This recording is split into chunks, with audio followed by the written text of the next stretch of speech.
where I'm going to preface spirituality is not meant to be boring. I have to always remind myself of that. This particular episode is dedicated to internal as well as external beauty. Who does not want to look younger? I'll be the first to admit that I have my flaws. Can you believe that? And my addictions. I mean, let's face it, how do we learn other than the mistakes? But the point is to learn.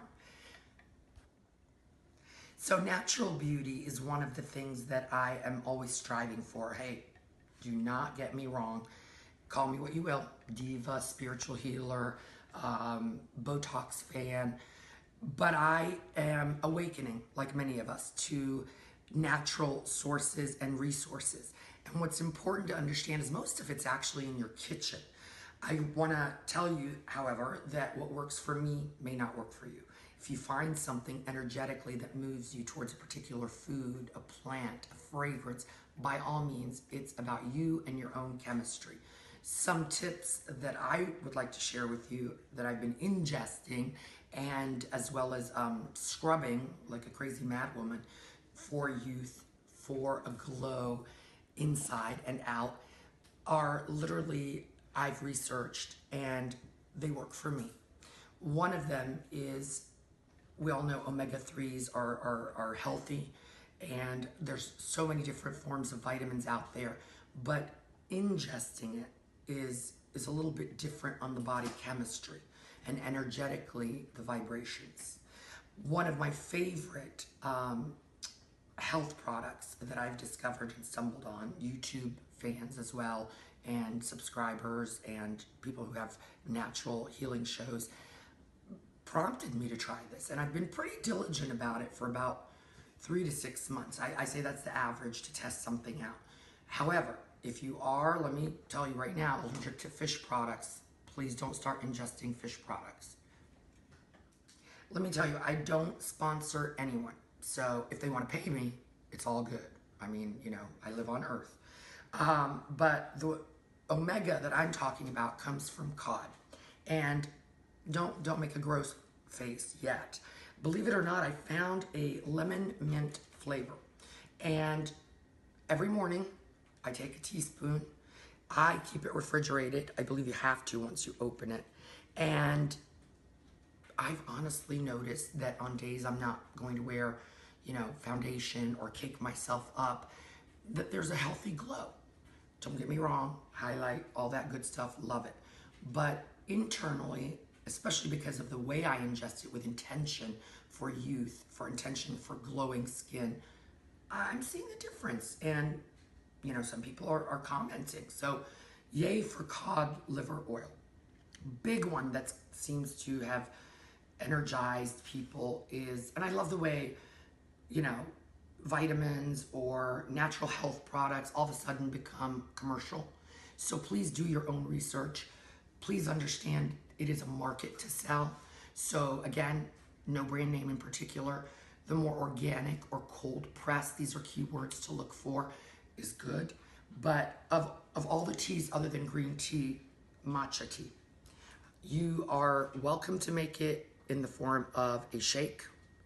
You're welcome to drink it on a cool night and let it saturate the actual bag, if you get it in that form, in water.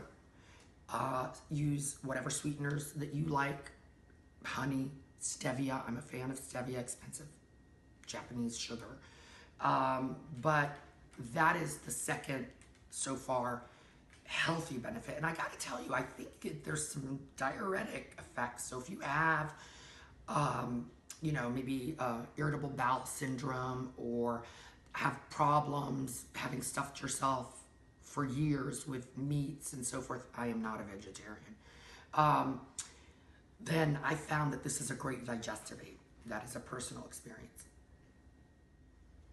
Perfect kitchen product, and with the whole phase of fast coffee, these pods are not recyclable as of yet. What I have done traditionally and want to share with you, many people know about this trick, is coffee grinds. I will warn you, it is the messiest procedure ever. So wherever you're going to do it, get your broom, get whatever you need to sweep, wipe, and so forth. But believe it or not, rather than just, throwing this precious coffee grinds, you can actually mix it with olive oil. And what I do is literally watch the mess, take a scoop, and all my body parts, okay? Namely elbows. I have skin rash that is natural. I think they call it KP. It's the worst thing ever, but it's closed follicles. Believe it or not, when I'm doing it in a nice circular motion, I usually do add either olive oil or coconut oil. The exfoliation is tremendous, let alone inexpensive, and you're reusing a product.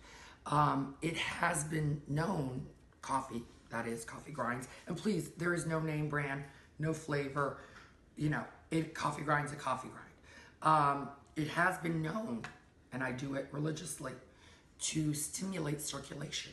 Makes sense, caffeine, so forth. So I put it on cellulite. You heard it. I'm not the first to say it, but I intensely exfoliate and circulate areas. And at 30 something, hardly any cellulite. Now that is genetic as well, but let's face it, being proactive is so important. Believe it or not, water. Water, water, water, water. I will tell you, I don't drink cold water. I think it shocks the system. I have understood from Tibetan, Chinese, Asian cultures, as well as Middle Eastern cultures of where I'm originally from, Greece, Mediterranean, that tepid or room temperature water is the best way to ingest. And it matches the body's temperature as well. Now, from reading, which I encourage again on all these products, I understand that we all know 8 bottles of water a day, but it really depends on your weight too. So my petite self and I require quite a bit of water, and it's amazing the effects of it on your skin, hair. I fry my hair with my own treatments and conditioners, but the combination of water with cod liver oil that I mentioned, and the teas, green tea included, I cannot tell you the benefits I'm seeing. And what other way to be spiritual than share, whether you think it's superficial or not, with you beauty.